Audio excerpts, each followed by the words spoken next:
There's a number of cities that have been having sustained protests about Black Lives Matter, and some of those protests have tipped into riots, which are not helpful for the cause, not helpful for the community, and are, not part of the mission of what they're trying to do when they raise real concerns about the issues of Black Americans, especially in the United States of America.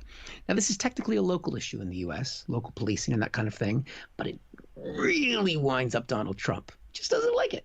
Doesn't like it because he's a racist, but also he likes to play his law and order card. So he's decided for a number of places around the U.S. that aren't behaving the way he wants them to, that he's decided to call them anarchist jurisdictions. What? And it's hard for me to say, so I'd imagine it's hard for him to say. And here he's designated 3 cities in the U.S., New York, Portland, and Seattle, as anarchist jurisdictions. Now, we can talk about whether or not I agree with his designation of these cities. I don't. I think that people have a right to peacefully protest, and if they cross the line, there's plenty of local authorities that can deal with that. But the other problem I have with this is, other than struggling to say jurisdictions, is that I don't think I have dyslexia, but every time I see the word anarchist, in my head, I always have to take a second look. Doesn't that look like Antichrist? When you look at that, you're like, what?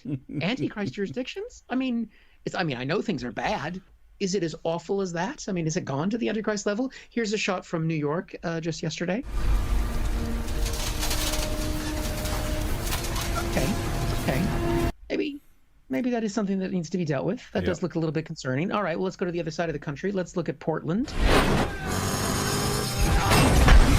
Just outside Portland there, driving into town. Okay, maybe that's not good. And my hometown is on that list. Let's look at Seattle. What'd you wish for? Oh, God, what do you wish for? I wish it would stop. And you'll notice with that bit, Steve, it's basically the same joke 3 times.